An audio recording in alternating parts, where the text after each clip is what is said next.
2027 में 2017 वाला प्रयोग दोनों तरफ से हो रहा है। पहले ये बात योगी के बारे में कही जा रही थी। योगी के भाषण में जिन्ना और कब्रिस्तान की बात हो रही थी और आज योगी विरोधियों ने भी ये साफ कर दिया कि वो भी चुनाव 2017 वाले टेम्पलेट पर ही लड़ेंगे। राहुल गांधी के धरने में सबसे पहले अखिलेश यादव पहुंचे। सबसे पहले वो हिरासत में भी लिए गए। राहुल गांधी को छुड़वाने बस लेकर अखिलेश यादव छत्रसाल स्टेडियम पहुंच गए। मतलब साफ है कि पार्टी के छोटे बड़े नेता चाहे जो भी बयानबाजी करें, कांग्रेस और सपा मिलकर ही चुनाव लड़ेंगे। लखनऊ के गठबंधन पर दिल्ली में मुहर लग गई है। जिसको अभी भी शक है वो इस रिपोर्ट की एक एक तस्वीर को आंखें खोलकर देख ले। यूपी की सियासत में युवा वोट कितने मायने रखता है खुद देख लीजिए। अखिलेश यादव पुलिस की बस में फ्रंट सीट पर बैठ गए हैं। बस में अखिलेश हैं। बस की छत पर पूरा समाजवाद बैठा है क्योंकि संदेश यूपी के युवा वोटर तक पहुंचाना है।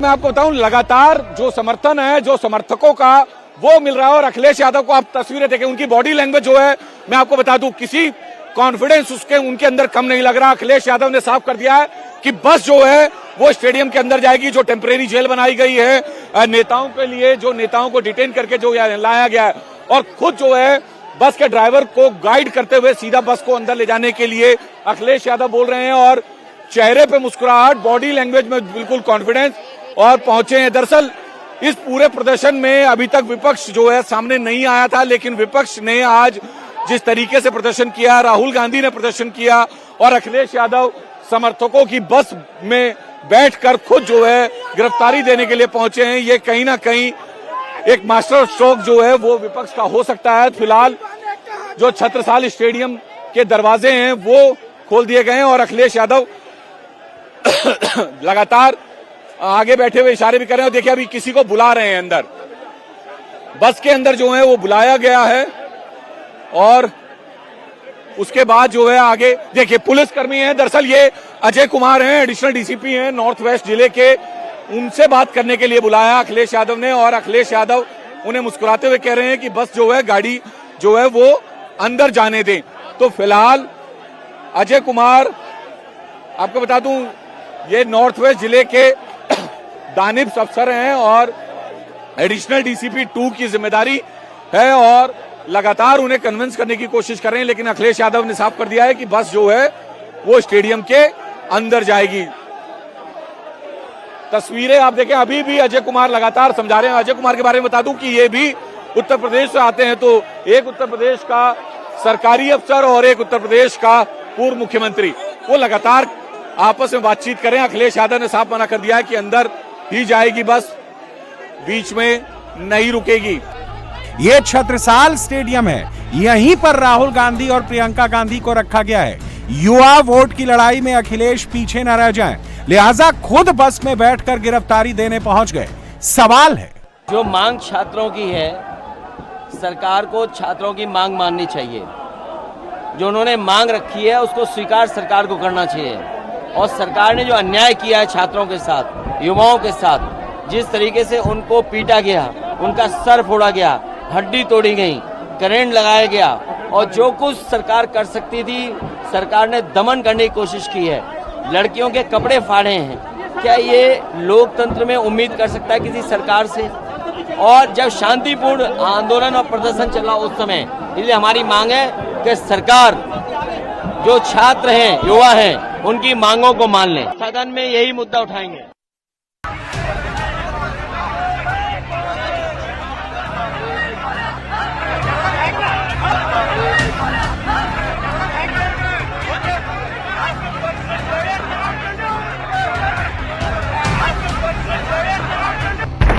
सत्ताईस की लड़ाई जेन जी पर आई।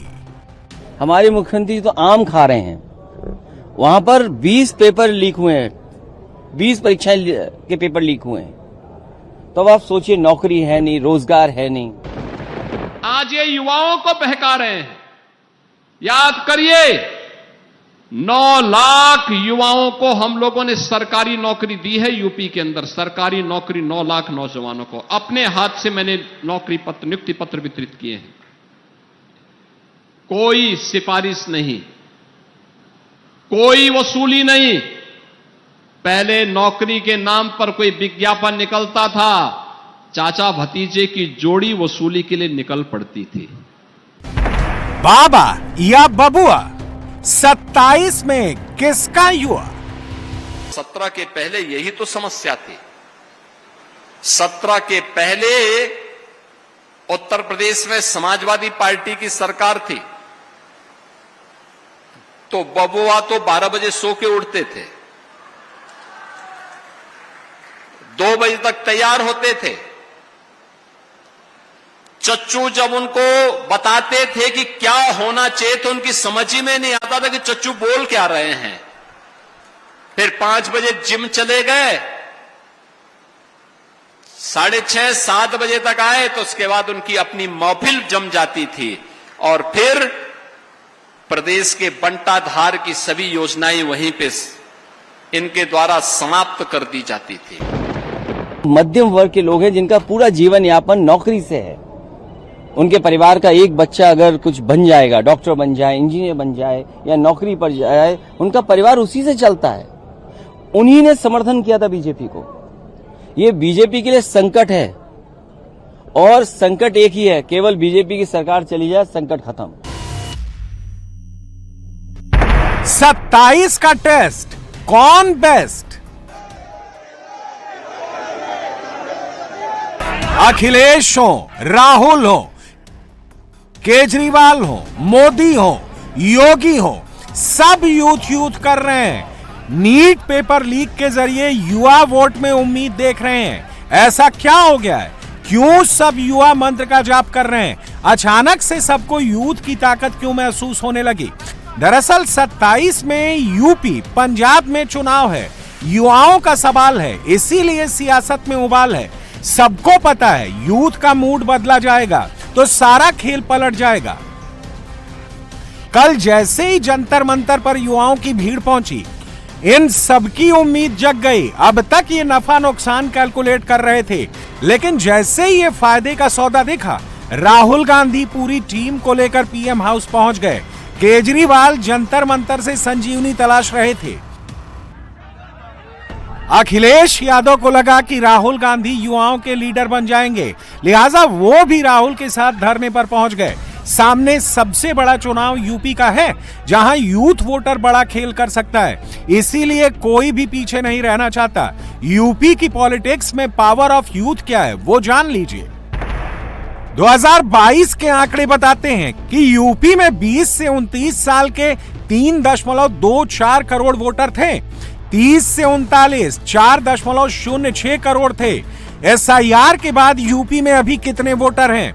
कुल वोटर 13,84,84,792, पुरुष वोटर 7,30,71,061, यानी 54.54%। महिला वोटर 6,09,09,525, यानी 45.46%।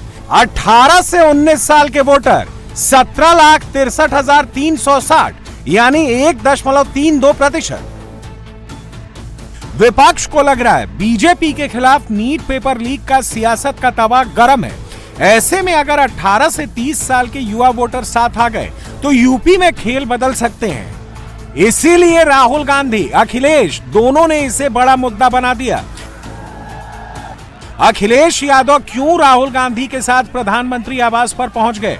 इसके पीछे भी वजह यूपी का यूथ वोट बैंक है।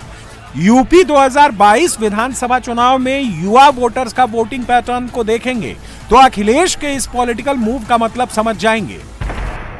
एक्सिस माई इंडिया के मुताबिक 2022 में बीजेपी को 18 से 25 साल के 41% युवाओं ने वोट दिया, जबकि समाजवादी पार्टी को सिर्फ 1% कम, यानी 40% युवाओं ने वोट दिया। अखिलेश यादव को पता है कि अगर ये वोट परसेंटेज बढ़ गया तो यूपी की सियासत का मामला बदल जाएगा। इसलिए जब ये मुद्दा बना तो यूपी के युवाओं को अखिलेश यादव ने मैसेजिंग करने में देर नहीं की। डिंपल यादव को जंतर मंतर के मंच पर भेज दिया और समाजवादी पार्टी के सांसदों को नीट शीट का मोर्चा निकालने का ऑर्डर दे दिया। लेकिन जब आज राहुल गांधी एज देते दिखे तो राहुल गांधी के साथ वो भी आज खड़े हो गए। देखिए, जिम्मेदारी ये बनती है कि प्रधानमंत्री मांग को तो माने, छात्रों की मांग को तो माने। लेकिन सवाल है, क्या यूपी में नीट चीट का नारा लगाकर यूपी में योगी के सिंहासन को अखिलेश यादव हिला पाएंगे? क्योंकि योगी आदित्यनाथ अलग लेवल पर खेल रहे हैं, क्योंकि योगी जो कह रहे हैं वो करके दिखा रहे हैं, युवाओं तक मैसेज भी पहुंचा रहे हैं।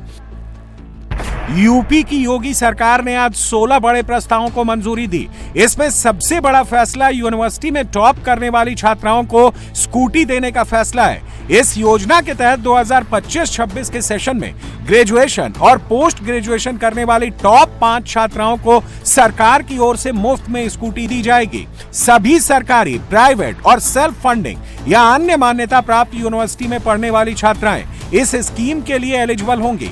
50,000 स्कूटियों के लिए 400 करोड़ रुपए का बजट अलॉट किया गया है। स्कूटी की रजिस्ट्रेशन फीस, इंश्योरेंस और शुरू में 5 लीटर पेट्रोल भी सरकार ही डाल कर देगी।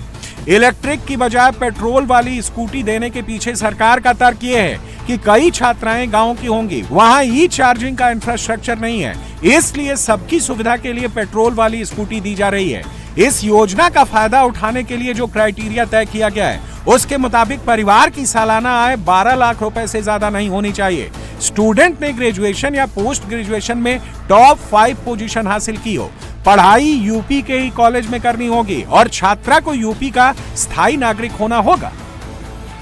जब योगी ये सब कर रहे हैं तो अखिलेश यादव ने क्या किया वो जरूर याद करा रहे हैं। आज ये युवाओं को बहका रहे हैं। याद करिए, 9 लाख युवाओं को हम लोगों ने सरकारी नौकरी दी है यूपी के अंदर। सरकारी नौकरी 9 लाख नौजवानों को अपने हाथ से मैंने नौकरी पत्र, नियुक्ति पत्र वितरित किए हैं। कोई सिफारिश नहीं, कोई वसूली नहीं। पहले नौकरी के नाम पर कोई विज्ञापन निकलता था, चाचा भतीजे की जोड़ी वसूली के लिए निकल पड़ती थी, सिंडिकेट हावी हो जाते थे। श्रावस्ती का नौजवान नहीं आता था, बहराइच का नहीं, बलरामपुर का नहीं, गोंडा का नहीं, सिपाही सिंडिकेट का कब्जा होता था, उनकी पर्ची चलती थी और पर्ची पे जब खर्ची मिलती थी तब जाके नियुक्ति पत्र प्राप्त होता था। यही तो था, यही तो था यूपी का हाल। और तब न्यायालय उस पर रोक लगाती थी। आज जब नियुक्ति पत्र वितरित करता हूं तो श्रावस्ती का नौजवान भी नियुक्ति पत्र प्राप्त करता है। योगी आज बहराइच और श्रावस्ती के दौरे पर थे। वहां से उन्होंने अखिलेश की सरकार याद दिलाकर यूथ को संदेश दिया है। योगी को पता है, यूपी का यूथ सब जानता है, वो सिर्फ पढ़ाई ही नहीं जाति धर्म के साथ भी खुद को जोड़ता है। जिस महाराजा सुहेलदेव को स्वतंत्र भारत में सबसे पहले सम्मान मिलना चाहिए था, कांग्रेस ने नहीं दिया, समाजवादी पार्टी ने नहीं दिया। जिस महाराजा सुहेलदेव के स्मृति में मेले लगने चाहिए थे, कांग्रेस और समाजवादी पार्टी ने मेले नहीं आयोजित किए, बल्कि भारत को रौंदने के लिए, भारत को अपमानित करने के लिए बहराइच को और मां पाटेश्वरी धाम को लूटने के लिए जो विदेशी आक्रांता सालार मसूद गाजी आया था, इन लोगों ने उस गाजी के नाम पर गाजी मियां का मेला लगाना प्रारंभ कर दिया था। हमारी सरकार जब आई, हमने बड़ी स्पष्टता के साथ कहा, यूपी की धरती पर ये नए भारत का नया यूपी है और नए भारत के नए यूपी में किसी विदेशी आक्रांता के स्मारक को भी हम स्वीकार नहीं करेंगे और उसके नाम पर कोई मेला और कोई आयोजन भी स्वीकार नहीं होना चाहिए। मैं अभिनंदन करूंगा बहराइच वासियों का, जिन्होंने गाजी के नाम पर होने वाले आयोजन को पूरी तरह रोक दिया है और आने वाले समय में भी गाजी के नाम पर कोई आयोजन न हो, इसका हम पुख्ता व्यवस्था करें। आयोजन होना चाहिए महाराजा सुहेलदेव के नाम पर।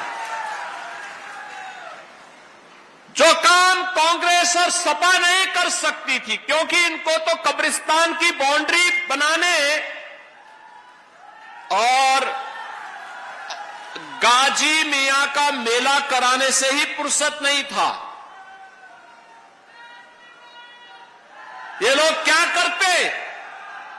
लेकिन भारत माता के उस अमर नायक महाराजा सुहेलदेव के नाम पर आयोजन और उनका भव्य स्मारक उसी स्थान पर, जिस स्थान पर उन्होंने सालार मसूद गाजी को मारा था, और इतिहास में भी मारा ही नहीं, उस गाजी को ऐसी मौत मारा था जो इस्लाम में सबसे खराब मानी जाती है। सबसे खराब मानी जाती है। वह मौत की सजा दे करके भारत के शौर्य का परचम लहराने का काम महाराज सुहेलदेव ने किया था।